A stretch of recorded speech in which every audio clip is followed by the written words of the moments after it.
ආයිබෝන් ළමයි හැමෝටම හිතනවා මම ඇහෙනවා ඇති කියලා කොහමලට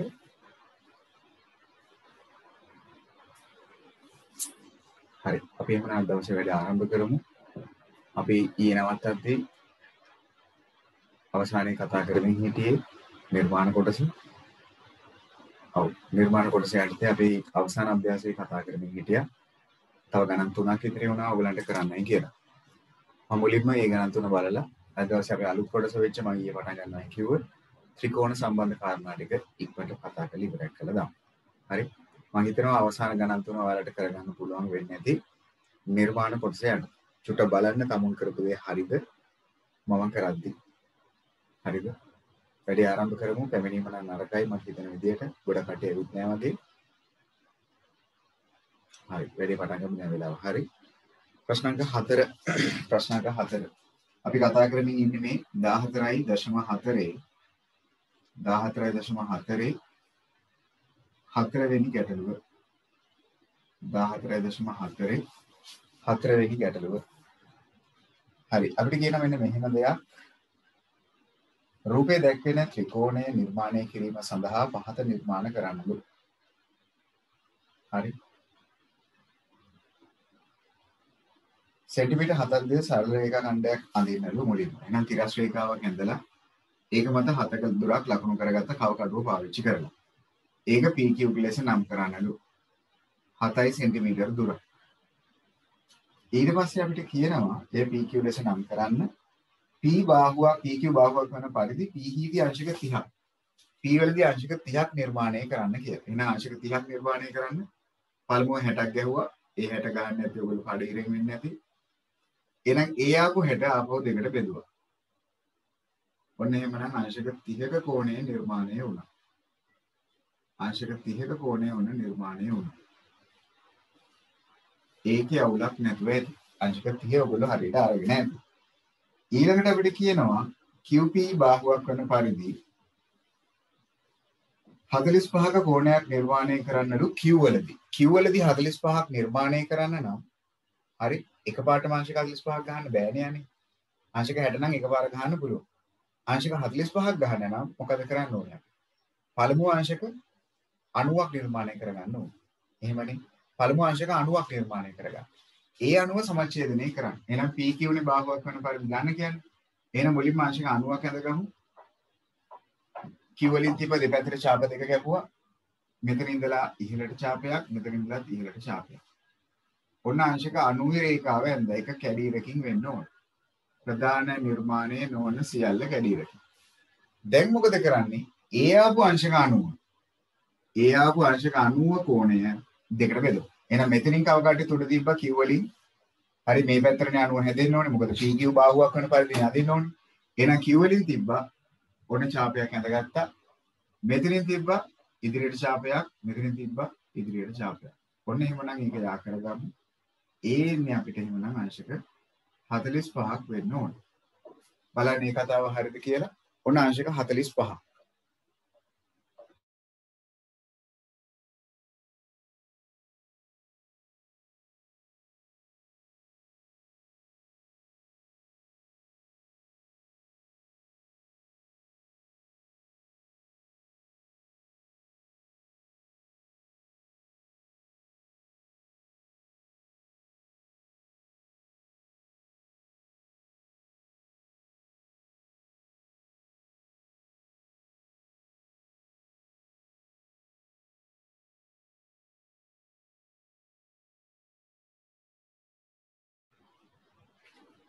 හරි ඔන්න අංශක 45කුත් නිර්මාණය වුණා. අංශක 45කුත් ඔන්න නිර්මාණය වුණා. එතනින් පස්සේ අපිට ඔන්න කියනවා PQR ත්‍රිකෝණය සම්පූර්ණ කර PQ එහෙනම් මෙතන R සම්පූර්ණ කර PRQ කෝණයේ විශාලත්වය ගණනය කරන්න කියලා. PRQ කෝණයේ විශාලත්වය ගණනය කරන්න කියලා. කියා කියවිද එහෙමනම් මැනීමක් කරන්න ඕනෙත් නැහැ නේද අනේ. කෙලිම පුළුවන් කියන්නේ. ඕන කොණමානය මැනලා බලන්න කෝණේ කියා කියවිද කියලා. හොඳයි. වාසි කියනවා අයිමි කියනවා අපිට උත්තරයක්. හොඳයි. දුර්මිනිත් කියන උත්තරයක් අංශක 105යිලු.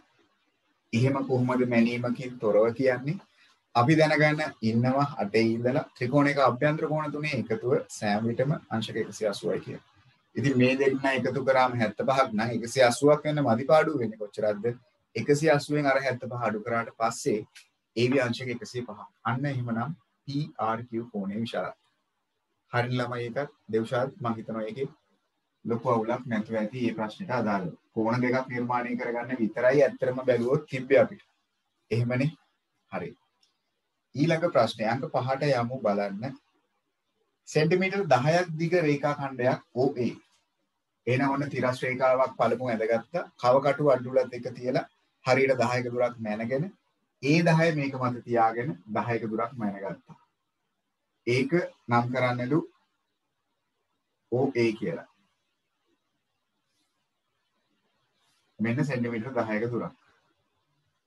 ඊට පස්සේ ඔන්න අපිට කියනවා AOB මහා කෝණයක් වනසේ BO AOB තොප්පිය තියෙන්නේ O ගාව. එහෙමනම් O වලදී මහා කෝණයක් වනසේ BA බාහුව BO බාහුව අඳින්නලු. නිකන් ඉතින් අඳින්න තියෙන්නේ මහා කෝණයක් වෙන පරිදි. කියන්නේ අංශක 90ට වඩා විශාල වෙන පරිදි. නිකන් කෝණයක් ඇඳලා. ඒක ප්‍රශ්නයක් නෑ 90ට වඩා කොයි පැත්තටද? අපිට කෝණ විශාලත්වය කියන්නේ නෑනේ. OP සමානයි 7ක් වෙන පරිදි OP සමානයි 7ක් වෙන පරිදි OA මත එහෙනම් O වලින් ඉඳලා 7ක දුරක් කව කටුවට අරගෙන 7ක දුරක් අරගෙන O වලින් තියලා 7ක දුරකින් පොඩි ලකුණක් ඡාපයක් ඇඳගත්තා. එහෙනම් මෙතන තමයි එයාලා අපිට ඔය කියන P කියන ලක්ෂයේ පිහිටන්නේ. P කියන ලක්ෂයේ පිහිටන්නේ. OP කියන දුර. එතනින් පස්සේ APC කෝණය සමානයි AOB APC කියන කෝණය සමානයි APC කියන කෝණය සමානයි AOB වනසේ OA වලින් B පිහිටි පැත්තේම C පිහිටන පරිදි PC රේඛා ඛණ්ඩය නිර්මාණය කරන්නලු. හරි. කොහොමද දැන් මේ වැඩේ කරගන්නේ?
හරි. මොකක්ද ඔය කියන්නේ? එහෙමනම් එතන ඔය කියන APC කියන කෝණය. ඒ කියන්නේ POB කියන කෝණයට සමානව POB කියන කෝණයට සමානව APC කියලා කෝණයක් නිර්මාණය වෙන්න ඕනේ. හරිද? POB කියන කෝණයට සමාන. කොහොමද දැන් අපි මේ වැඩේ කරගන්නේ? අනේ දැන් චුට්ටක් බලා ගන්න කොහොමද අපි ඒ නිර්මාණ කටයුත්ත කරගන්නේ කියලා. දැන් අපිට කියන්නේ APC කියන කෝණයයි AOB කියන කෝණයයි. මෙන්න මේ කෝණෙම මෙන්න මෙතන අපි අඳ ගන්න ඕනේ. හරිද? ඒකට අපි කියනවා කෝණය පිටපත් කිරීමක් කියලා. කෝණය පිටපත් කිරීමක්. අපි කියන්නේ එකම තව තැනක ගිහිල්ලා අදිනවා කියලා. ඒක මෙන්න මේ විදිහටයි වෙන්න ඕනේ. මුලින්ම ඔයගොල්ලෝ O වලින් කව කට්ටි තුඩ තියන්න. O වලින් කව කට්ටි තුඩ තියන්න. තියලා ඉවර වෙලා මෙන්න මේ කියන රේඛා දෙක OB සහ AO කියන රේඛා දෙක ඡේදනය වෙන පරිදි ඡාපයක් ඇඳගන්න මෙහෙම. කැමති ඡාප දුරක්. මෙන්න මෙහෙම. හැබැයි මේ පාදයට කැපෙන්න ඕනේ. හරිද? ඒ ඡාපයම වෙනස් කරන්න එපා දුර. ඒ ඡාප දුරම අරගෙන P වලින් තියලා ආපහු ඒකම මෙතනත් අදින්න. මේ කරපු දෙයම P වලින් තියලා ආපහු P වලදීත් අදින්න මේ AO කියන රේඛාව ඡේදනය වෙන පරිදි. හරිද? මෙතන මේ ගහපු ඡාපයම මෙතනින් තියලා ඒ ඡාප දුරම මේ පැත්තට ගහන්න. ඊට පස්සේ මොකද කරන්නේ? මෙන්න මේ කියන පාදයේ කැපෙන තැන AO කියන පාදයේ කැපෙන තැනත් කවකටුවයි අර පැන්සලයි තියලා ඒකේ දුර මැනගන්න. අන්නේ ඡාපේ දුර මෙතන අතර තියෙන ඡාපේ දුර කවකටුවයි පැන්සලයි විතරක්ම ආධාර කරගෙන හොයන්න. ඊට පස්සේ මොකද කරන්නේ? මෙතනින් කවකට්ටි තුඩ තියලා මෙන්න මෙතනින් කවකට්ටි තුඩ තියලා ආපහු සැරයක් ඒකට දුර අරගෙන ඒ මැනගත්තු දුර අරගෙන මෙතනින් තියලා මේ පැත්තට ඡාපයක් අඳින්න. ඒ ඡාප දුරෙන් මෙතන ඉඳලා මෙන්න මේ පැත්තට ඡාපයක්. ඒ කියන්නේ මේ ඡාපෙන්න තව තැනක අඳිනවා අපි. දැන් මේ කැපිච්ච තැනයි P ලක්ෂයයි යා කරගන්න.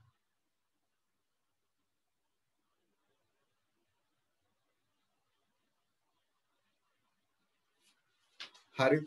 දැන් මේ කැපිච්ච තැනයි P ලක්ෂයයි යා කරගන්න. එතකොට මේ කෝණෙම මෙන්න මෙතන පිටපත් වෙලා තියෙන්නේ. මෙන්න මේ කෝණෙම මෙන්න මෙතන පිටපත් වෙලා තියෙන්නේ. ආපහු කිව්වොත් කරන්න ඕන දේ මොකක්ද කියලා? O කියන මුල්ලෙන් කවකට්ටි තුඩ තිබ්බා.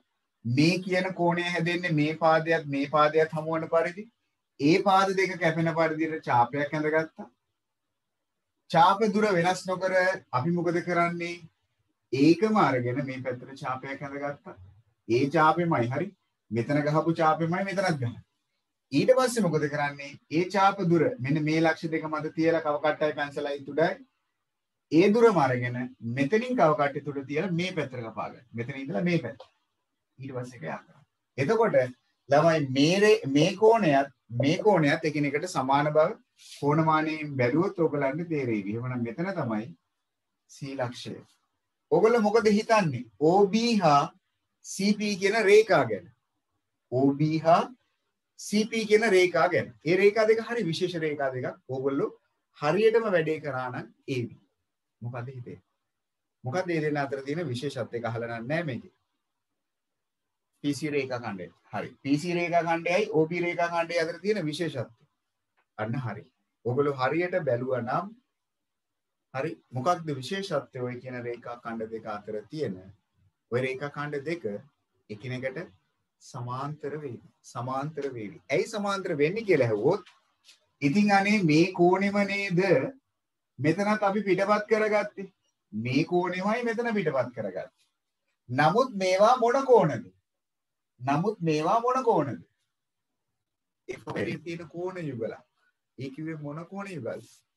මේ ඇවිල්ලා මතක නැතුව ඇති දැන් කට්ටියට පළවෙනි වාරයේ කරපු දේවල්. මේ ඇවිල්ලා මොන කෝණ යුගලක්ද? අනුරූප කෝණ යුගලක්. දිගට මතකයි. හොඳයි. ඒව ඇවිල්ලා අනුරූප කෝණ යුගල්. එහෙනම් අනුරූප කෝණ යුගල් සමාන වෙන්නේ රේඛා මොකක් වුණොත් විතරද? එකිනෙකට සමාන්තර වුණොත් විතරයි. එහෙනම් මේ ඇවිල්ලා අනුරූප කෝණ යුගල්. අය මිට මතකයි මොකක්ද අනුරූපයි කියලා කිව්වේ කියලා. අන්න ඒකයි මේ අහලා තියෙන්නේ. හරිද? අවසාන කොටස කරගන්න බැරි වෙන්නේ නැති. පොඩ්ඩක් ඒක හරි ගස්ස ගමු. දුල්මිනි අන්තිම කොටස කරගන්න බැරි වෙන්නේ නැති.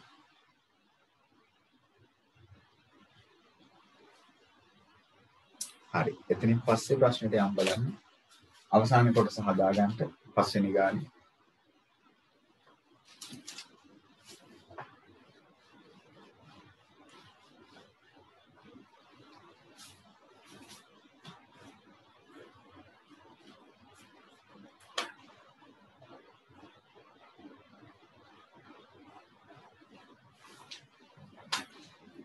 හරි 6 වෙනි කාරණේ ඕනෑම සුළු කෝණයක් ඇඳ එය KLM ලෙස නම් කරයි. ඕනෑම සුළු කෝණයක්. ඒ කිව්වේ ඉතින් අංශක 90ට වඩා අඩු. ඒක KLM ලෙස නම් කරන්නලු. KLM කෝණය සමානයි LMN වනසේ. මේ කෝණෙම LMN වන විදියට. M වලදී කෝණයක් හදන්නලු. මේ L වලදී එහෙනම් මේ කෝණෙම මෙතන පිටපත් කරන්න කියලායි කියන්නේ. මේ කෝණෙම මෙතන පිටපත් කරන්න. එහෙමනම් ඉස්සෙල්ලා වගේමයි පාද දෙක ඡේදනය වෙන පරිදි කැපෙන පරිදි අපි ඡාපයක් හැඳගත්තා. ඒ ඡාපෙම මෙතනින් තියලා මේ පාදේ කැපෙන පරිදි මේ පැත්තට හැඳගත්තා. මේ ඡාපෙම මෙතනින් තියලා මේ පැත්තට හැඳගත්තා. ඊට පස්සේ මොකද කරන්නේ? මේ ඡාප දුර මැනගත්තා. මෙතනයි මෙන්න මෙතනයි තියෙන ඡාප දුර මැනගත්තා. කව කටුවයි පැන්සලයි තියලා එහෙම වුණා. ඒ දුරම අරගෙන මෙතනින් තියලා මේ පැත්තට ඡාපයක් කැපුවා. එහෙනම් මේ කෝණේ ඡාප දුරම මෙතනක් තියෙනවා. එහෙනම් LM N මෙන්න මම එන්නවා තියන්නම් මේ හරියෙන් තියන්නම් එන්න. ඒකේ දුර ප්‍රශ්නයක් නැහැ. එන් කොහෙද තිබ්බත් අවුලක් නැහැ. LK හා MN රේඛා ඡේදන ලක්ෂ්‍ය අවශ්‍ය නම් දික් කරන්න. හරි. එහෙනම් මේක දික් කරන්න වෙනවනේ. දැන් එන්නවා මම මෙතන ඉන්න තිබ්බේ. මේක මෙහෙම දික් කරමු. ඒ දෙන්න හමු වෙනකන් දික් කරමු.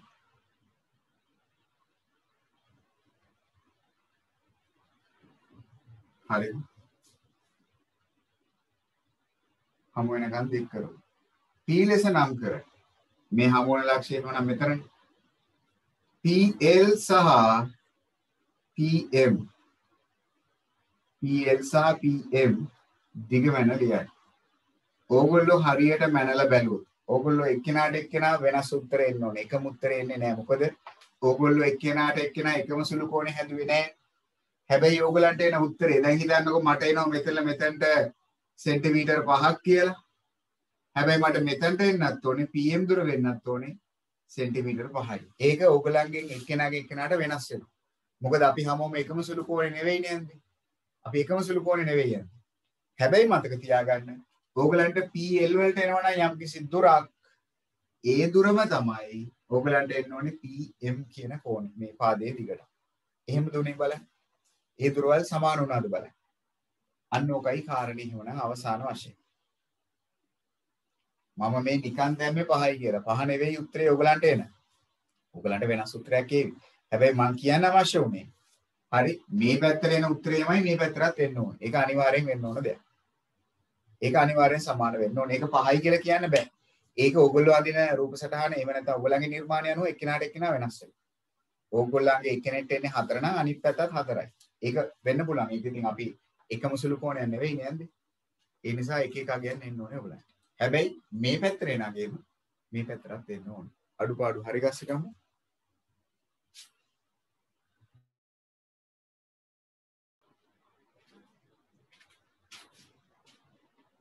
හරි.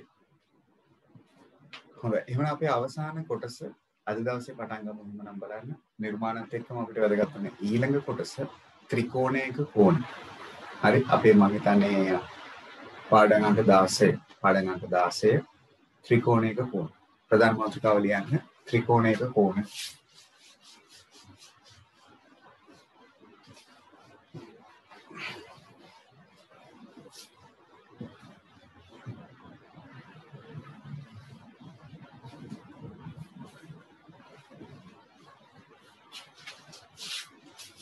ත්‍රිකෝණයක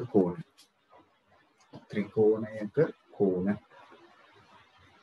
හරි මේ යටතේ මුලින්ම සාරාංශයක් ගත්තොත් අපි ඉගෙන ගත්ත කාරණා දේවල් ටික මතක් කරන්නේ. හරි මේකේ අලුත් එකම එක කාරණේ අලුත් දේවල් විදිහට ඉගෙන ගන්න. අනිත් සියලුම දේවල් මේ පාඩමේදී අපි මීට ඉහතදී 8 වසරේ ඒත් එකම 9 වසර පළමු වාරයේ තුලත් ඉගෙන ගත්ත දේවල් තියෙනවා. ඒ ටික ඉක්මනට මම මතක් කරන්නේ නම් ඒ යටතේ පළවෙනි කරුණ විදියට. ඔයාලා හැමෝම දන්නවා ත්‍රිකෝණයක් කියන්නේ මොකක්ද කියන එක. හරි පාද තුනකින් සමන්විත වූ සංවෘත තල රූපයක් එක ත්‍රිකෝණයක්. ඒතර 6 පන්තියේදී අපි ඉගෙන ගන්නවා ත්‍රිකෝණ වර්ගීකරණය යටතේ පාදවල හැඩය අනුව කෝණවල හැඩය අනුව වර්ග තුන බැගින් තියෙනවා. පාදවල හැඩය අනුව ත්‍රිකෝණ වර්ග තුනක් සමපාද සමද්විපාද එතකම විෂම පාද. ඒ කිව්වේ පාද තුනම එකිනෙකට සමාන නම් සමපාදයි. පාද දෙකක් පමණක් සමාන නම් ඒක සමද්විපාදයි. පාද තුනම එකිනෙකට අසමාන නම් ඒක විෂම පාදයි. ඒ තමයි පාදවල වර්ගීකරණය. ඒත් එකම කෝණවල වර්ගීකරණය අනුව අපිට ත්‍රිකෝණ වර්ගීකරණය කරන්න පුළුවන් කෝණවල හැඩය අනුව සුළු කෝණික ත්‍රිකෝණ, ඍජු කෝණික ත්‍රිකෝණ සහ මහා කෝණික ත්‍රිකෝණ විදියට. සුළු කෝණ විතරක් තියෙනවා නම් ඒක සුළු කෝණික ත්‍රිකෝණයක්. ඒත් එකම ඍජු කෝණයක් අඩංගු වෙනවා නම් ඒක ඍජු කෝණික ත්‍රිකෝණයක්. ඒත් එකම එක කෝණයක් හරි මහා කෝණයක්. ඒ කියන්නේ අංශක 90ට වඩා වැඩි වෙනවා නම් ඒක මහා කෝණික ත්‍රිකෝණයක්. ඒ තමයි ත්‍රිකෝණ වර්ගීකරණ ආකාර ටික. මම ওই ටික නැවත ලියන්න ඔයගොල්ලොත් එක යන්නේ නැහැ. හරි ওই ටික කොහොමද අපි තුල තියෙන්න ඕන දේවල්. ඊට පස්සේ අපි හරි මූලික කෝණ ඒත් එකම රේඛාශ්‍රිතව ජ්‍යාමිතික සම්බන්ධතා විදිහට මුලින්ම අපි කතා කරනවා 8 පන්තියේදී සරල රේඛාවක් මත පිහිටන බද්ධ කෝණ කියලා. කෝණ යුගල් ආකාරයට. සරල රේඛාවක් මත පිහිටි බද්ධ කෝණයක. මතකද? ඕනෑම සරල රේඛාවක් මත නිකං රේඛාවක් නෙමෙයි සරල රේඛාවක් මත ඇද නැති ඉරක් මත පිහිටි බද්ධ කෝණවල එකතුව එහෙම නැත්නම් ඓක්‍ය අංශක 180ක ඕනෑම සරල රේඛාවක් දැන් AB ගත්තොත් සරල රේඛාවක් ඒක මත පිහිටනවා නම් බද්ධ කෝණ යුගලක් බද්ධ කෝණ හරි මේ කෝණේ A මේ කෝණේ අපි හිතමු B කියලා. එහෙනම් පළවෙනි කාරණේ තමයි ඔය කියන බද්ධ කෝණවල එකතුව අංශක 180යි කියන කතාව. අමතක කරන්න බැරි කතාවක් ඔය. අමතක කරන්න බෑ ওই කතාව. මේ පාඩමේදී අමතක කරන්න බෑ ওই කතාව. ওই කතාව දිගටම ඕන වෙනවා. හැබැයි මතක තියාගන්න ඕනේ AB යනු කවුරු වුණොත් විතරද සරල රේඛාවක් වුණොත් විතරයි. ඒත් එක්කම අපි තව කෝණ යුගල ආකාරයක් ඉගෙන ගන්නවා. සරල රේඛා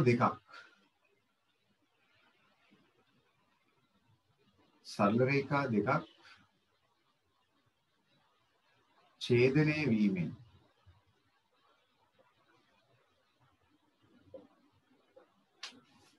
සෑදෙන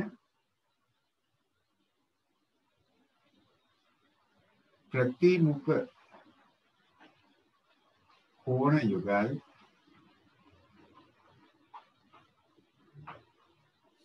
සමාන වේ.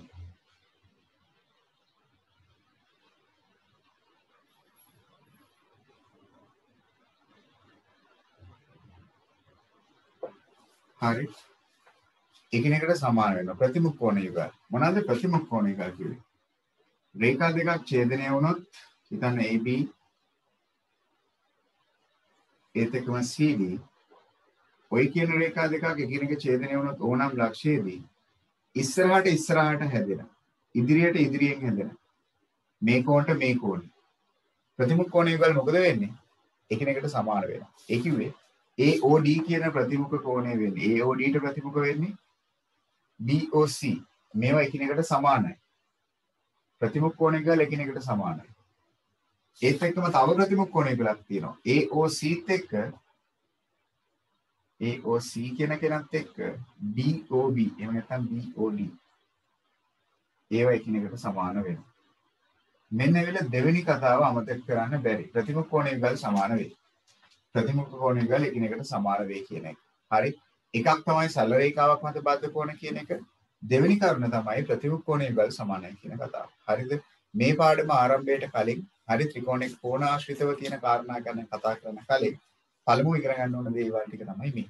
හරි සරල රේඛාවක් මත පිහිටි බද්ධ කෝණ යුගල් එකතු 180යි කියන එක ප්‍රතිමුඛ කෝණ යුගල්. හැබැයි එතනදී මතක තියාගන්න ඕනේ මොන රේඛා දෙකක්ද? සරල රේඛා දෙකක්. මේ AB හා CD සරල රේඛා වෙන්න ඕනේ.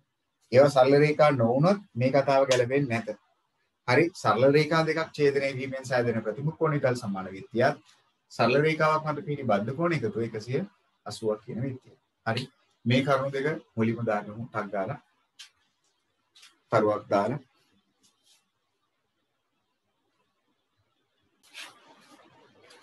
හොඳයි තුන්වෙනි කරුණ එහෙමනම්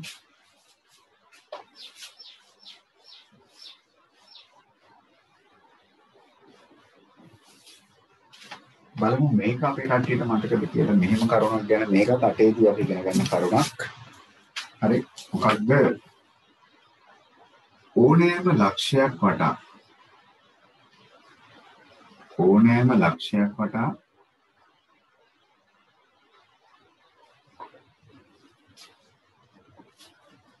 පිහිටන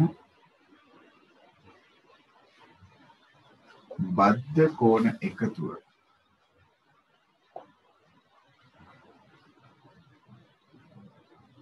මතකද කාටද? ඕනෑම ලක්ෂයක් වටා පිහිටන බද්ධ කෝණ එකතුව ඒක කීයක් වෙන්න ඕනද? හොඳයි පිනිදු වැඩි මතකයි. අංශක 360කි. අංශක 360කි. ඔව්. ඕනෑම ලක්ෂයක් වටා. හිතන්නකෝ ඕනෑම ලක්ෂයක් තියෙනවා. ඕනෑම ලක්ෂයක් වටා පිහිටි මේ බද්ධ කෝණ එකිනෙකට ඇලවිලා තියෙන කෝණ. මේ කියන බද්ධ කෝණ එකතුව මේක A මේක B මේක C කියලා හිතුවා. මේ බද්ධ කෝණවල එකතුව ඇවිත් සමානයි අංශක කීයකටද?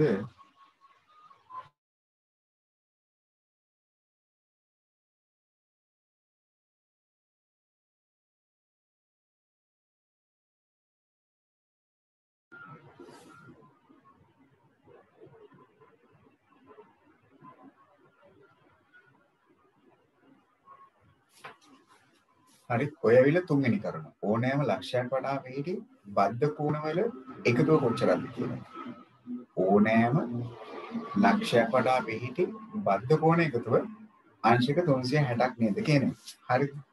ඊළඟ කාරණේ තමයි අපි තව ඉගෙන ගන්නවා මේ කියන කාරණයට පස්සේ සමාන්තර රේඛා ආශ්‍රිතව සමාන්තර රේඛා ආශ්‍රිත පිහිටන ඒකාන්තර කෝණ යුගල්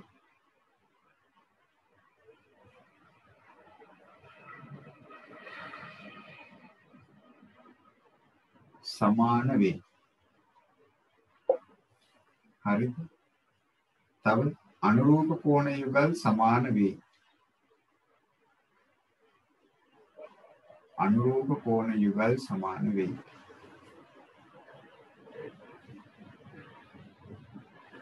තව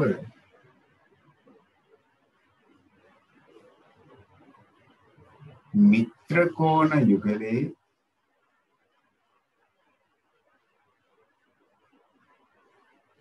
එකතුව අංශක 180කි. මේ තමයි සමාන්තර රේඛාශ්‍රිතව පිහිටන විශේෂ කාරණේ හිමන. හරි රේඛා යුගලක් සමාන්තර වෙනවා නම් ඒ සමාන්තර රේඛා ආශ්‍රිතව පිහිටන ඒකාන්තර කෝණ යුගල් ඒ කිව්වේ Z අකුරේ හැඩයට. ඒව සමානයි. අනුරූප කිව්වේ F අකුරේ හැඩයට. ඒවත් එකිනෙකට සමානයි. මිත්‍ර කියලා කිව්වේ පෙට්ටි C අකුරේ හැඩයට. මේව සමාන නැහැ. මේ දෙන්නගේ එකතුව අංශක 180ක් වෙනවා. මේ තමයි අපේ හතරවෙනි කාරණේ විදිහට අපි දත යුතු දෙය. හරි. මොකක්ද ඒකාන්තර? මොකක්ද අනුරූප? මොකක්ද මිත්‍ර? හරි. හරි. මේ කාරණේ පොඩ්ඩක් දාගමු. මේකත් මතක් කරගන්න ඕනේ අපිට. හරි. ඔය අපේ හතරවෙනි කරුණ මතක තියාගත යුතුයි. මෙන්න මතක තියාගත යුතු හතරවෙනි කරුණ. හරි. මෙන්න මතක තියාගත යුතු හතරවෙනි කාරණය. හරි. මේකේ පළවෙනි මම මුලින්ම දුන්න තුන්වෙනි කරුණ විදියට ඕනෑම ලක්ෂයක් වටා පිහිටන බද්ධ කෝණ එකතුව අංශක 360කි. ඕනෑම ලක්ෂයක් වටා පිහිටන බද්ධ කෝණ එකතුව අංශක 360කි. ඒ කියන්නේ A ධන B ධන C මේ කෝණ තුනේම සම්පූර්ණ රවුමක් ගන්නවා කියන්නේ අංශක 360යි කියන්නේ. ඒත් එක්කම සමාන්තර රේඛා ආශ්‍රිතව පිහිටන ඒකාන්තර කෝණ යුගල් සමාන වේ. අනුරූප කෝණ යුගල් සමාන වේ. හැබැයි මිත්‍ර කෝණ යුගල් සමාන වෙන්නේ නැත. මිත්‍ර කෝණ යුගල් මොකද වෙන්නේ? එකතුව අංශක 180කි. ඔය කරුණු තුනක් කරුණු දෙකක් ඉක්මනට දාගමු. ඔන්න 3 සහ 4 කරුණු දෙක. තාම අලුත් දේවල් නෙවෙයි. තාම පරණ දේවල්.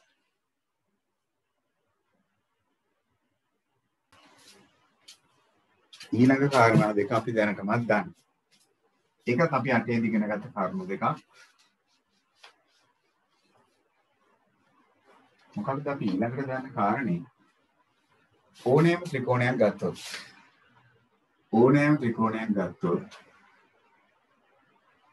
ඕනෑම ත්‍රිකෝණයක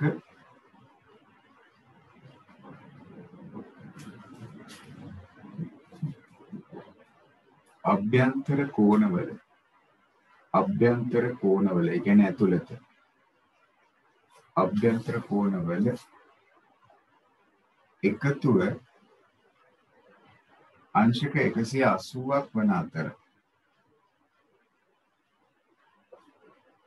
බාහිර කෝණවල එකතුව අංශක 360කි.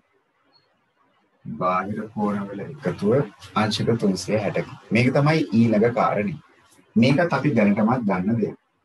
ඕනෑම ත්‍රිකෝණයක් ඒක හැඩය අදාළ නැහැ, පාදවල හැඩය අදාළ නැහැ, කෝණවල හැඩය අදාළ නැහැ. ඕනෑම ත්‍රිකෝණයක අභ්‍යන්තර ඒ කියන්නේ ඇතුළත පිහිටි කෝණවල එකතුව ඇතුළත පිහිටි කෝණවල එකතුව හරි සෑම විටම අංශක 180යි. A ධන B ධන C සමානයි අංශක 180යි. මේක අමතක කරන්න බැරි කතාවක් ඊළඟට. මේකත් නැවත මතක් කිරීමක් මේ අවුරුද්ද පාඩමේදී තියෙනවා. හරි මේ තමයි පළවෙනි කරුණ. ඒත් එක්කම මම දැන් දෙවෙනියට කිව්ව අනිත් කතාව. මොකක්ද? ඕනෑම ත්‍රිකෝණයක බාහිර කෝණ ගත්තා. ඒ කියන්නේ පාදය දික් කිරීමෙන් එළියෙන් හැදෙන මේ කෝණ ගත්තා. මේ කියන බාහිර කෝණ වලට අදාළද? මේ බාහිර කෝණ තුනේ එකතුව x ධන y ධන z. මේ බාහිර කෝණ එකතුවත් අනිවාර්යයෙන්ම නියතාංගයක් පිළිදෙනවා. මොකක්ද? අංශක 360. එහෙනම් මෙන්න කරුණු දෙක අභ්‍යන්තර කෝණ සහ බාහිර කෝණ. පාද දික් කිරීමෙන් සෑදෙන බාහිර කෝණ තුනේ එකතුව අංශක 360යි. අභ්‍යන්තර කෝණ තුනේ එකතුවත් අංශක 180. ওই කරුණු දෙක තමයි ඊළඟට මතක තියාගත යුතු කරුණු දෙක. හරිද? මෙන්න පස්වෙනි කරුණ. මේකත් අලුත් දෙයක් නන් නෙවෙයි. අටේදී ඉගෙන ගත්ත දෙයක්. හරිද? මේක මේ අවුරුද්දේ මුලින්ම අපිට ත්‍රිකෝණයක කෝණයක් ඉගෙන ගන්න තියෙනවා. හරි. පස්වෙනි කරුණ. මේකත් මම හිතනවා ගොඩක් කට්ටියට අමතක වෙලා නැති කරුණක් වෙන්නේ නැති කියලා. හරි. අවසාන කාරණේ ඒත් එක්කම අපි දැනට ඉගෙනගෙන තියෙන හරි මෙතන වෙනකන් හරිනේ. අවසාන කාරණේ මෙතනින් පස්සේ අපි ඉගෙනගෙන තියෙන දැනට මේ පාඩමට අවශ්‍ය පාඩම් දේවල් වලින් මෙන්න අවසාන කරුණ ඕනෑම චතුරස්‍රයක් ගත්තොත් ඕනෑම චතුරස්‍රයක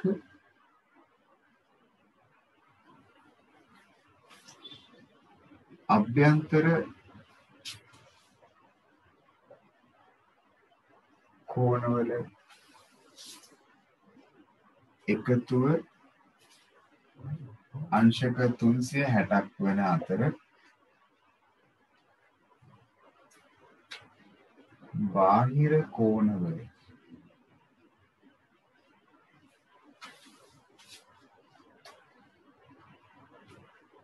එකතුවද අංශක 360කි. ඕකත් අපි දැනට දන්න කාරණයක්. හරි. ඕනෑම චතුරස්‍රයක් ගත්තොත් ඒ කියන්නේ පාද 4කින් සමන්විත තල රූපයක් ගත්තොත් මේකටත් තියෙනවා අභ්‍යන්තර කෝණ 4ක්. මේ කියන අභ්‍යන්තර කෝණ 4ෙම එකතුව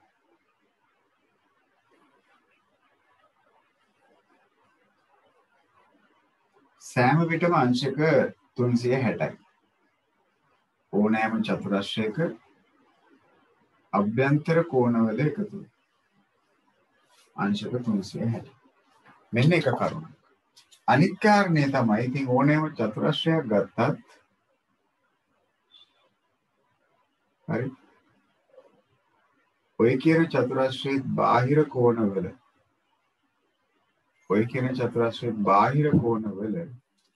එකතුව. මම මේක W කියන බාහිර කෝණය, මේක X කියන බාහිර කෝණය, මේක Y, මේක Z කියලා ගත්තා. මේ කියන බාහිර කෝණ හතර එකතුවක්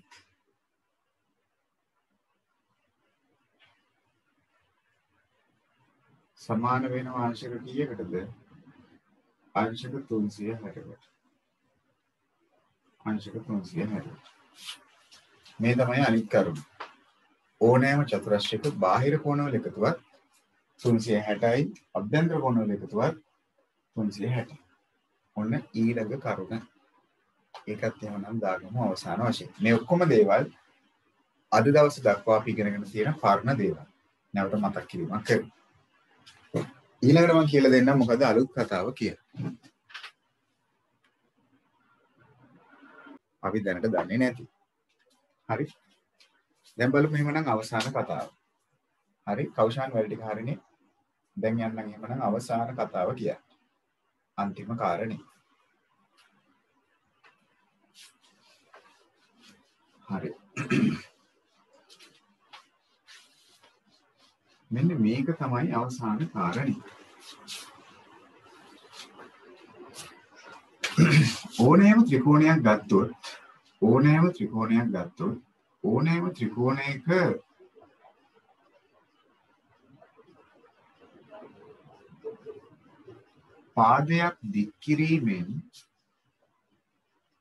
පාදයක් දික් කිරීමෙන් හැදෙන්නේ මොනවාද? බාහිර කෝණනේ.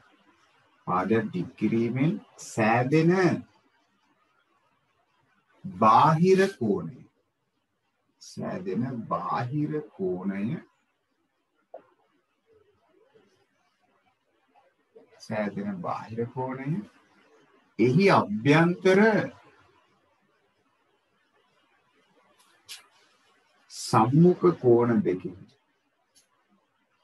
එහි අභ්‍යන්තර සම්මුඛ කෝණ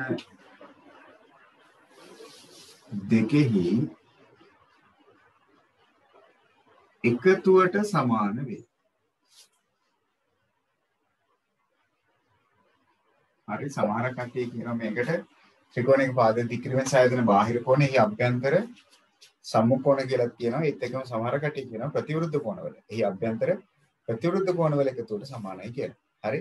අභ්‍යන්තර සම්මුඛ කෝණ දෙකේ එකතුවට සමාන වේ. ඒ කිව්වේ මෙන්න මෙහිම දෙයක්. හරි. මොකක්ද? ඕනෑම ත්‍රිකෝණයක් ගත්තොත් ඔය කියන ත්‍රිකෝණේ මම පාදයක් දික් කරොත් දැන් මේ ABC කියන ත්‍රිකෝණේ මම BC කියන පාදේ දික් කරනවා D තෙක්. එතකොට මෙන්න මෙහෙම එළියෙන් හැදෙනව නේද කෝණයක්? ඒකට අපි කියන්නේ බාහිර කෝණය කියලානේ. එතකොට මේ කියන ක්‍රමය තුලින් කියන්නේ මොකක්ද?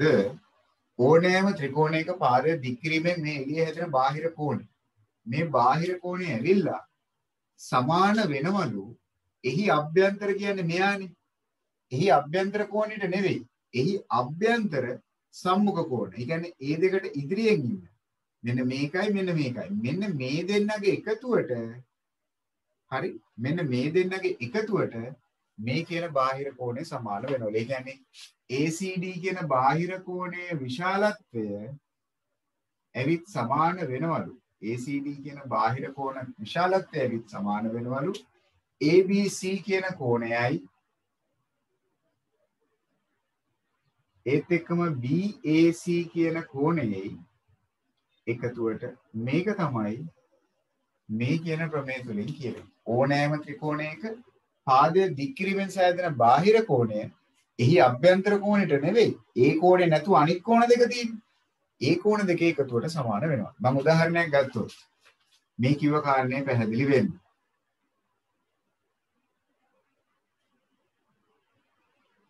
මම කෝණයක් හොයන්න ගන්නම්කෝ.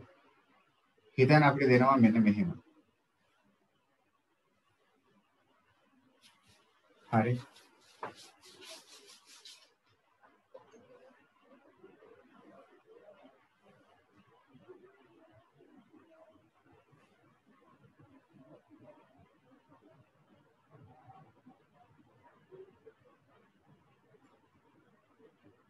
හරි. අපිට දීලා තියෙනවා රූප සටහනේ බාහිර කෝණයක් පාදයක් දික් කිරීමෙන් සෑදෙන 135යි කියලා. හරි. වෙන මෙතන කෝණය අපි දන්නේ නැහැ. අපිට දීලා තියෙනවා x කියලා. මෙතන කෝණය අපිට දීලා තියෙනවා අංශක හිතමුකෝ 55යි කියලා. මෙතන කෝණය අංශක 55යි. අපෙන් අහන්නේ එහෙමනම් x කියන කෝණයේ විශාලත්වය කොච්චරද කියලා. x කියන කෝණයේ විශාලත්වය ඉස්සෙල්ලා තේරුම් ගන්න මේ කියන රූප සටහනේ පාදයක් දික් කිරීමෙන් බාහිර කෝණයක් හැදිලාද? ඔව්ද නැද්ද? මේ කියන රූප සටහනේ පාදයක් දික් කිරීමෙන් බාහිර කෝණයක් හැදිලාද නැද්ද? හැදිලා තියෙනවා. ඔව්. මොකක්ද එහෙමනම් ඒ බාහිර කෝණය?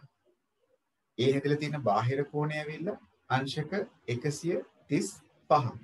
එහෙනම් ඒ කියන බාහිර කෝණයේ විශාලත්වය අංශක 135නේ. ඒ කියන බාහිර කෝණයේ විශාලත්වය ඇවිත් සමාන වෙනවා කාටද? එහි අභ්‍යන්තරම කෝණයට නෙවෙයි. එයාට නෙවෙයි. ඒ අභ්‍යන්තර කෝණේ නැතුව ඉතිරි කෝණ දෙක තියෙනවා. ඒ කියන්නේ x සහ 55. ඒ දෙන්නගේ එකතුවට සමාන වෙනවා අර කියන බාහිර කෝණ. එහෙනම් ප්‍රමේය අන්න ඒකයි. බාහිර කෝණය ඇවිල්ලා සමානයි. එයා ළඟම තියෙන අභ්‍යන්තර කෝණයට නෙවෙයි අනිත් කෝණ දෙකේ එකතුවට. ඒ කියන්නේ x සහ 55 දෙන්නගේ එකතුව. දැන් මේ මොකද්ද ළමයි මේ ඇවිල්ලා තියෙන්නේ? දැන් ඉතින් මෙතනින් එහාට කරගන්න විදිය ඔයගොල්ලෝ දන්නවා. මොකද්ද මේ ඇවිල්ලා තියෙන්නේ අපිට? 135 සමාන x ධන 55 කියලා මොකද්ද මේ අපිට ඇවිල්ලා තියෙන්නේ? අන්න හරි සමීකරණය. එහෙනම් ඕක විසඳමු. එහෙනම් x තනි කරන්න ධන 55 මේ පැත්තට තාලු කරමු. එහෙනම් ධන 55ක් මේ පැත්තට යද්දි ඍණ 55ක් වෙනවා. ඉතින් දුල්මිනි කියනවා මේ දෙන්නව අඩු කරාම අපිට එනවලු අංශක 80ක් කියලා. අංශක 80ක් කියලා. හවුද? එහෙම නේද? 135න් 55ක් අඩු කරොත් ඔව් අංශක 80යි. අයිමි කිව්වා හරි. අංශක 80ක් එන්න ඕනේ. ඉතින් ඔය වැඩේ තමයි තියෙන්නේ. ඒ වුණාට දැන් අපේ සදිශ කල්පනා කරන්නේ එහෙම නෙවෙයි. සදිශ කල්පනා කරනවා මෙහෙම. ඉතින් ওই වගේ දේවල් අපිට ඕනෙද? අපිට කොහොමත් පුළුවන් x හොයාගන්න. අපි පොඩි කාලෙත් අපි x හොයනවානේ මෙන්න මේ විදියට. සදිශ අපිට කියනවා මෙහෙම කරන්න පුළුවන් කියලා. හරි. සදිශ කියන ඉතින් මෙතන අංශක 135 නම් අපිට මහ දෙයක්ද මෙන්න මේ කෝණේ හොයාගන්න. පුළුවන් මේ කෝණේ හොයාගන්න කියලා. එතන 135 හින්දා සදිශ කියනවා ඉතින් මෙතන කෝණේ හොයාගන්න පුළුවන් කියලා. ඔව්ද? පුළුවන්ද? ඔව්නේ. පුළුවන්. මේ මුළු කෝණෙම 180යි. ඒකෙන් 135 කඩු කරා නම් මෙතන 45යි කියලා එනව නේද? එහෙමනම් සදිශ ඊට පස්සේ කියනවා ඉතින් මෙතන කෝණේ 45යිනේ. මෙතන කෝණේ 55යිනේ. එහෙනම් ඉතින් අපිට පුළුවන් අපි දන්නවනේ ත්‍රිකෝණයක අභ්‍යන්තර කෝණ තුනේ එකතුව කීයයි කියලාද? අංශක 180යි කියලා. ඒකට අපිට පුළුවන් සමීකරණයක් ගන්න. අරගෙන අපිට පුළුවන් x විසඳන්න. ඇත්ත. එහෙම කරන්න පුළුවන්. හරි. හැබැයි එතනට කොට පියවර දෙකකට යන්න වෙනවා. මෙතනදී අපිට එකපාරම වැඩේ කරගන්න පුළුවන්. හරිද සදීශ? ඒ ඔයා හිතපු විදියට කරන්නත් පුළුවන්. එහෙම නැත්නම් මේ විදියට සදීශ කරන්නත් පුළුවන්. එහෙම නේද? පැහැදිලි ඇති කියලා මම හිතනවා. ක්‍රම දෙකෙන් ඕන එකකට කරන්න පුළුවන්. ප්‍රමේය තමයි මේක තමයි අපි අලුතෙන් එකතු කරගත්ත ප්‍රමේය මේ කියන අලුත් දැනුමට. හරිද? කැමති විදිහකට කරන්න පුළුවන්. ඒකේ කිසි අවුලක් නැහැ. මම ක්‍රම දෙකම කිව්වේ ඒකයි. නැත්තම් කෙනෙක් කල්පනා කරනවා ඉස්සර නම් අපි එහෙම කරා දැන් මෙයා එහෙම කරන්නේ. එහෙම දෙයක් නැහැ. මේ අලුත් දෙයක් මේ කිව්වේ. හරිද දේවශාල්? මම හිතනවා අපහැදිලිතාවයක් නැතුව ඇති කියලා. හරිද? ඔන්න අපි අලුතෙන් ඉගෙන ගත්ත කරුණු. ඕක තමයි ළමයි අපිට ඇත්තටම ඉගෙන ගන්න දෙයක්. හරි. ප්‍රමේය හරියට දාලා සාරාංශය හරියට දාලා උදාහරණය අන්තිමට ලියා ගන්න.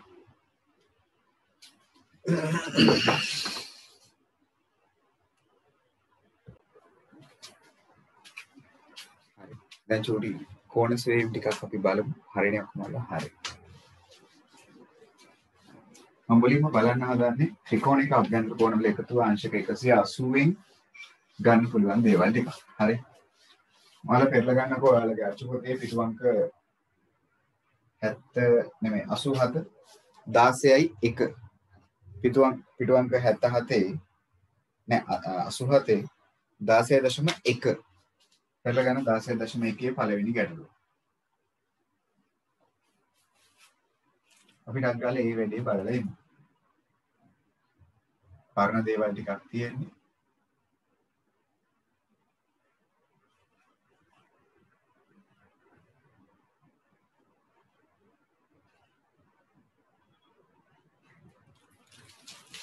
හරි රූප සටහන ඇන්දේ නැතත් කමක් නැහැ. අග්ගාලා අපි කෝණ සෙවීම් ටික බලමු.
හරි 16.1 පළවෙනි ගැටලු 5 බලමු පළවෙනි ගානේ.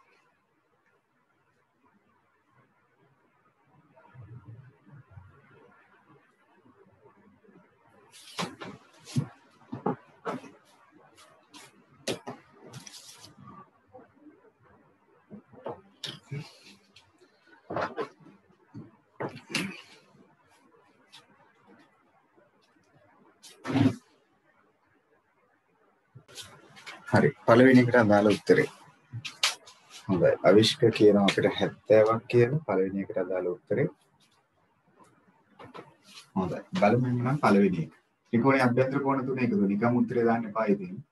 අභ්‍යන්තර කෝණ තුන එකතු අංශක 180ක් වෙන්න ඕනේනේ. එහෙනම් සමීකරණයක් අපි ලියාගමු. කෝණ තුනේ එකතුව සම්බන්ධ කරලා අංශක 180යි. එහෙනම් ඉතින් සජාතීය පද සුළු කරගත්තොත් 30යි 60යි 130යි සමාන 180යි. දැන් ඉතින් මේ සමීකරණය විසඳන්න තමයි තියෙන්නේ. එවන x තනි කරන්න තල්ලු කරමු අරයව අනිත් පැත්තට එයා ඍණ වෙනවා අනිත් පැත්තට යද්දි. එහෙමනම් x සමානයි අංශක කීයක් ඒවිද? අංශක 50ක් ඒවි. මෙන්න පළවෙනි එකට අදාළ උත්තරය. මේකට අදාළ උත්තරේ ඔයාලා කිව්වා හරි x සමානයි අංශක 50. සයෝගි හරි. රත්නායක නෑ වගේ මට පේන්නේ අද. හරිද? ඔන්න එහෙමනම් ඒ කාරණෙත් හරි. දෙවෙනි කතාවට අදාළව කීයක් එන්නේ නැද්ද? A. ඉස්සෙල්ලා නම් බහුතරයක් හරි ගිහිල්ලා තිබ්බා. ඒක හොඳයි. උත්තර දෙකක් එනවා වගේ මට පේනවා. හර්ෂණී එක උත්තරයක් කියනවා. හර්ෂණීගේ උත්තරේ 55ක් ඇවිල්ලා තියෙනවා. අවිෂ්ක කියනවා 35ක් එනවා කියලා. අයමි කියනවා 135ක් එනවා කියලා. කෞෂානුත් කියනවා 135ක් එනවායි කියලා. ඔව් බලමු එහෙනම් කෞෂාන්ගේ උත්තරේද හරි? හර්ෂණී කියන උත්තරේද හරි? මුලින්ම අපි තේරුම් ගන්න ඕනේ මෙතන කෝණේනේ හොයන්න ඕනේ. මේක A නම් ළමයි වෙන යම් විදියකින් මෙතන කෝණෙත් කීයද? Aම තමයි. ඇයි Aම තමයි කියන්නේ? ප්‍රතිමුඛ කෝණ සමාන හින්දා. අන්න දැන් පරණ දේවල් වලින් වැදගත් වෙන දෙයක්. හරි. එහෙනම් මේ කෝණ තුනේ එකතුව A ධන 25 ධන 110. ඔය කෝණ තුනේම එකතුව අංශක 180යි. එහෙමනම් අපි විසඳගත්තොත් 25යි 110 කියන්නේ 135යි. සමානයි අංශක 180ට. ධන 135 අනිත් පැත්තට යවමු මේක ඍණ වේවි. එහෙමනම් ඒව තනි කරමු අංශක 45යි. ඒ සමානයි අංශක 45. ඒවට අදාළ පිළිතුර අංශක 45. හොඳයි. හොඳයි හර්ෂණී. හරි. කෞෂාන් බලන්නකෝ අනේ මොකද්ද වෙලා තියෙන වැඩේ කියලා. ඇයි උච්චර ලොකු උත්තරයක් ආවේ කියලා. හොඳයි. ඊළඟ කාරණේ. දැන් මේකෙදි ප්‍රතිමුඛ කෝණ දැනුම පාවිච්චියට ගන්න ඕන උනා. දැන් අපිට බලමු මේ කතාවේදී මේ රේඛා දෙක අපිට දීලා තියෙනවා E හිසක්. ළමයි මොකක්ද ඒකේ අදහස? සමාන්තරයි කියන කතාව. සමාන්තරයි කියන කතාව. එහෙමනම් මෙතන කෝණේ අංශක 78 නම් ඒකාන්තර කෝණ වලින් ටක් ගාලා මෙතන පුරව ගන්න පුළුවන්. මෙතනත් කීයක් වෙන්න ඕනේද? අන්න අංශක 78ක්. ඒකාන්තර කෝණ Z එකක් තියෙනවා ඒකේ. එහෙනම් දැන් අපිට පුළුවන් මේ ත්‍රිකෝණය ඇතුලේ දිහා බැලුවොත් ඔය කෝණ තුනේ එකතුව A ධන 78 ධන 52. ඔය කෝණ තුනේ එකතුව සමානයි අංශක 180. එහෙනම් මේ දෙන්න එකතු කරොත් අංශක 130යි. දැන් අපිට පුළුවන් ඒව උක්ත කරගන්න ධන 130 අනිත් පැත්තට දාලා. ඒක ඍණ 130ක් වෙයි. එහෙමනම් A සමානයි AV ළමයි අංශක කීයක් කියලාද? අංශක 50ක් කියලා. ඔන්න රෝමාංක 3ට අදාළ කාරණේ. රෝමාංක 3ට අදාළ කාරණේ.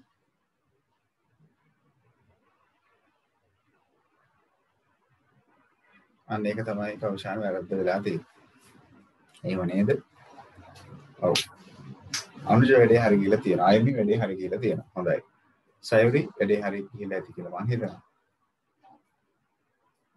මෙත්මින් හරි ඇති කියලා හිතනවා මම වැඩේ.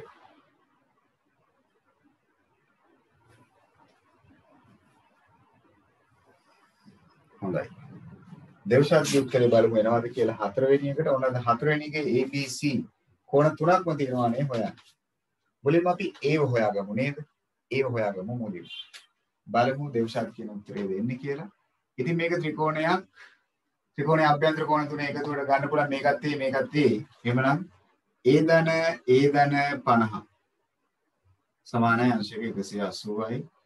A එකතු කරොත් 2යි ධන 50 තල්ලු කරමු අනිත් පැත්තට ඒක ඍණ 50ක් වෙනවා. එහෙමනම් 2a සමානයි අංශක 130යි. ඒව තනි කරන්න දෙපැත්තම දෙකෙන් බෙදමු. එහෙමනම් a සමානයි අංශක 65යි. හොඳයි දේවශක්තිය උත්තරේ තමයි ඇවිල්ලා තියෙන්නේ. ඒ අංශක 65යි. බහුතරයක් ඒ උත්තරේ තමයි කියන්නේ. ඔව්. ධර්මපාල ඒක හරි.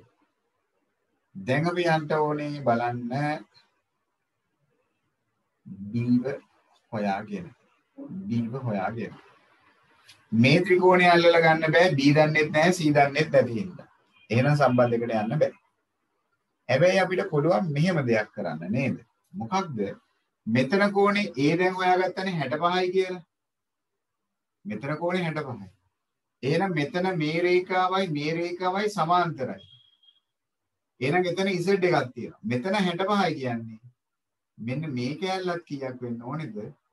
අංශක 65. මෙන්න මේ කෑල්ලත් එතකොට අන්න අංශක 65. මෙතන 65යි කියන්නේ B ව හොයාගන්න පුළුවන්. ඇයි?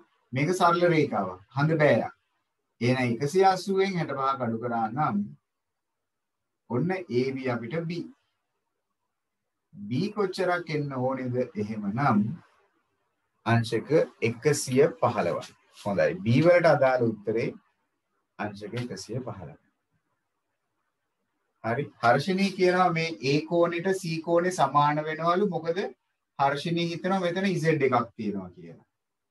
හර්ෂණී හිතනවා එතන Z එකක් තියෙනවා. Z එකක් නම් තියෙන විත්තිය ඇත්ත. නමුත් මේ රේඛාවයි සමාන්තර නැහැ. ඒ නිසා අපිට හර්ෂණී ගන්න බෑ A කෝණෙට C කෝණේ සමානයි කියලා. එහෙම වෙන්න නම් රේඛා සමාන්තර වෙන්න ඕනේ. එහෙම නේද? ඒ නිසා එතන වැරද්දක් වෙලා.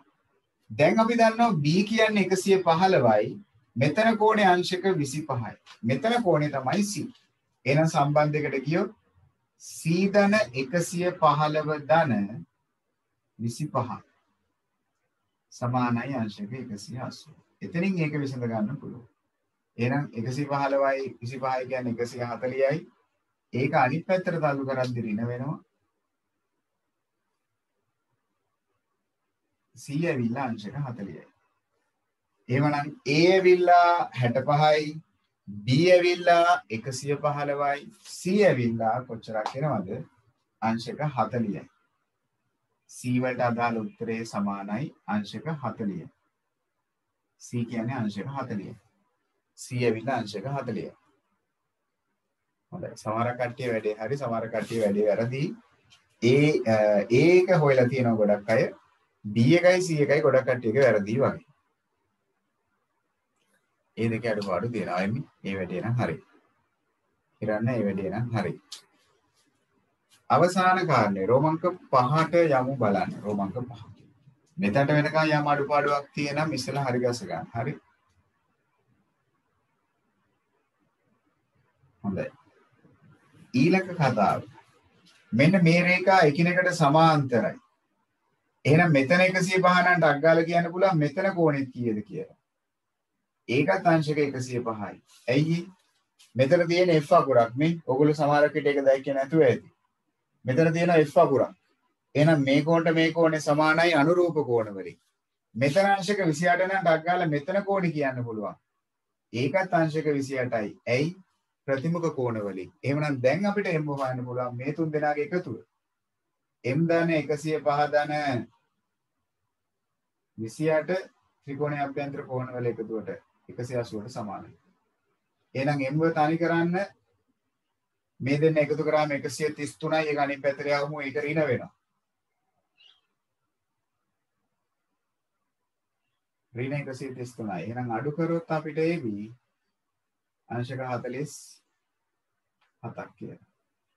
අංශක 47ක් කියලා. අවසාන කාරණේට ඔව්. ගයිඩ් කියනවා අංශක 47යි කියලා. දුල්මිනි මොකද අපේ හරිනේ අංශක 47යි. ඔන්න රෝමාංක 5. හරි.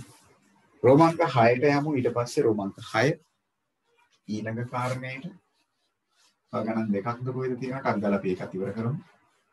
රෝමාංක 6 සහ රෝමාංක 7.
අර රෝමාංක 6 සහ රෝමාංක 7 ලක්න මොකක්ද අපේ රෝමාංක 6 මේ විදිහට ඇති ලක්න සමහරක් විතර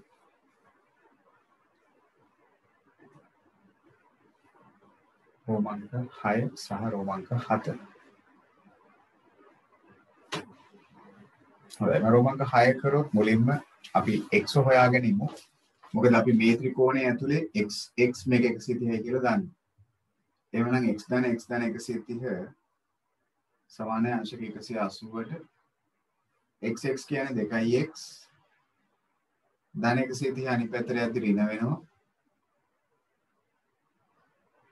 එවනම් 2x සමානයි 50යි x ධනි කරන්න දෙපැත්තම දෙකෙන් බෙදමු එවනම් මට එනවා x කියන්නේ 25ක් කියලා x ඇවිල්ලා අංශක 25යි හරිද මම ඔව් ඒක අංශක 25 x කියන්නේ 25යි එහෙනම් මේ පොඩි කෝණයක් 25යි මෙතනත් 25යි මේ ඔක්කොම 25 ගානේ යන්න ඕනේ. ඒ කියන්නේ 25 50යි. එහෙනම් දැන් y හොයන්න පුළුවන්. y දන මේ කැලලක් 50යි මේ කැලලක් 50යි. 50 දන 50. එවිට 180යි. එතනින් y තනි කරොත් 50 100යි 100 අනිත් පැත්තට යවද්දි ඍණ වෙනවා. 180කින් 100 කඩු කරොත් අංශක කීයක් එවිද? අංශක 80ක් එවි. ඔව් ගොඩක් කට්ටිය වල තිබු උත්තරේ ඕක තමයි. y කියන්නේ y කියන්නේ අංශක 80යි x කියන්නේ 25යි කියන උත්තරේ. ගොඩක් කට්ටිය හරි උත්තරේ වල තිබ්බා. ඔන්න රෝමාංක 6. ඒකේ අවුලක් නැත. ඒක හරි. රෝමාංක 7 මේකේ අගේ හොයන හැටි. හරි කොහොමද දැන් අපි මේ කියන කෝණේ අගේ හොයාගන්නේ? x ඉන්නවා y ඉන්නවා. අපි දන්නවා මෙතන x නම් මේ රේඛා සමාන්තර හින්දා මෙතන කෝණෙත් කීයක් වෙනවද? මේ z එකක්. මෙතන x නම් මෙතනත් අනිවාර්යෙන් x වෙන්න ඕනේ. එහෙමනම් ඔව්. එහෙම නැත්නම් දුල්මිනි අපිට වෙන කතාවකුත් කියනවා. හොඳයි. ඒකත් හොඳ අදහසක්. මට ගොඩක් අයට පේන විදියක් මම පෙන්නුවොත් මෙතන x ඉඳලා මෙතන x. ඒකාන්තර කෝණ වලින් ගන්න පුළුවන් නේ. එහෙනම් මේ කෝණ තුනේ එකතුව මේක ත්‍රිකෝණයක් නේ. එහෙනම් x ධන 65 ධන 90 සමානයි අංශක 180. ත්‍රිකෝණයේ අභ්‍යන්තර කෝණ වල එකතුව. එතනින් අපිට x හොයාගන්න පුළුවන් 65යි 90යි කියන්නේ 155ක් අනිත් පැත්තට යවද්දි ඍණ වෙනවා. x සමානයි අංශක 25යි. කවුරු හරි හොයාගන්න පුළුවන් වුණාද ඒක? x කියන්නේ අංශක 25යි. අයමි කියනවා හරි. දුල්මිනි කියන්නේත් ඒක. එහෙමනම් ඔන්න x වලට අදාළ අගේ හොයාගත්තා 25යි. එහෙනම් මෙතන 25යි, මෙතන y, මෙතන 125යි. එහෙනම් y ධන 25 ධන 125 සමානයි 180ට අංශක. එහෙනම් y යුක්ත කරන්න මේ ජෝඩුව අනිත් පැත්තට යවමු 50යි 150 අනිත් පැත්තට යද්දි ඍණ වෙනවා. එහෙමනම් AB අපිට කීයක්ද? අංශක 30ක් කියලා. ඔන්න y වලට අදාළ පිළිතුර y 30යි x ඇවිල්ලා අංශක 25යි. x ඇවිල්ලා අංශක 25යි. y කියන්නේ අංශක 30යි. ඔන්න පළවෙනි ගැටලුවට අදාළ කෝණ සෙවීම. අපි දැන් අවසන් කරා. ඔය විදිහටම අපිට දෙවෙනි අභ්‍යාසෙත් කෝණ සෙවීම ටිකක් කරන්න තියෙනවා. හරි. ඊළඟ දවසේ නැවත අපි හම්බ වෙද්දී. ඒ කියන්නේ හෙට නෙවෙයි අනිද්දානේ අපි නැවත හම්බ වෙන්නේ. සෙන්සුරාදා ඒක නෙවෙයි කතා කරන්නේ. සෙන්සුරාදා මම අර කිව්ව පේපර් එකේ වැඩේ තමයි කතා කරන්නේ. අපි දැන් නැවත ඊළඟ සතියේ හම්බ වෙද්දී මෙන්න මේ වැඩේ කරලා තියන්න. පේපර් එකේ වැඩේ අපි සෙන්සුරාදා බලමු. අපි හම්බෙන්නේ ඊළඟ පන්තියේදී අපේ තියරි පන්තියේදී අපි කතා කරමු මේ වැඩේ.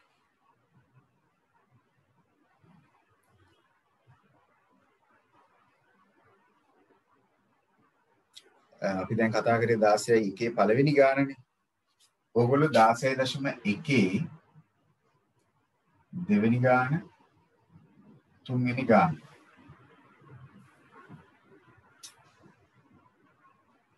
හතරවෙනි ගාන 5 වෙනි ගාන 6 වෙනි ගාන.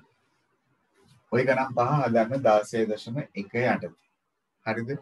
ඒකේ අපිට තියෙන්නේ ඔක්කොම ඇවිල්ලා ත්‍රිකෝණයක අභ්‍යන්තර කෝණ කතාව. හරි? ඒ වැඩ ටික අවසන් කරලා තියන්න. නැවත ඊළඟ සතියේ අපි හම්බෙන්නේ 16.1. හරිද? තව අපිට ඉතුරු වෙලා තියෙනවා ප්‍රස්ථාර ටිකක්, අසමානතා ටිකක්. ඒත් එක මම පයිතග්‍රස් සම්බන්ධයෙන් අවසානයේ කියලා දෙන්නම්. හැබැයි ඊට කලින් මම ප්‍රස්ථාර ටික සහ අසමානතා ටිකේ වැදගත් කරුණු ටික කියලා දීලා ඉවර කරලා ඉන්නවා. ඒක ඊළඟ සතියේ අපේ පාඩම වේවි. හරි? එතකොට අපේ වැඩ ටික අවසන් වේවි 9 වසර. පේපර් එක කතා කරමු එකක් 16 සෙන්සුරාදා අනිත් එක 26 සෙන්සුරාදා. හරි? පේපර් එක මම මේ මාසෙ තුල දුන්න ඒ පේපර් එකේ වැඩ ටික මම අවසන් කළා දානවා. හරි?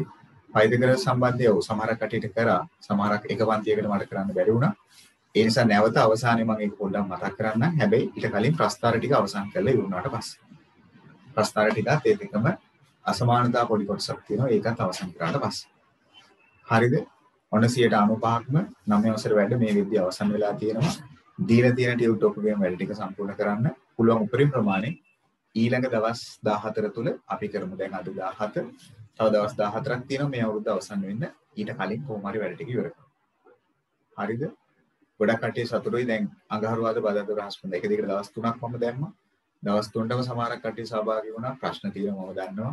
හරි එන්න පුළුවන් උපරිම කට්ටිය. මම හිතනවා අපේ නැති කට්ටිය වුණා දිනපතා මම රෙකෝඩින් එක දැම්මා. ඒ වැඩ ටික සම්පූර්ණ කරගෙන වැඩේ ඕගලන්ට පිළිවෙලක්. ඕගලන්ට පිළිවෙලක් වෙන්න ඕනේ හින්දායි මෙච්චර මහන්සි වෙන්නේ. ඕගොල්ලොත් ඉතින් පොඩ්ඩක් මහන්සි වෙන්න. දැන් මම දන්නවා ඉස්කෝලේ ඔන්ලයින් තියෙනවා අනිත් පන්ති වල ඔන්ලයින් තියෙනවා වැඩ ගොඩක් ඇති ඕගලන්ට. පුළුවන් උපරිම ප්‍රමාණය කරගන්න.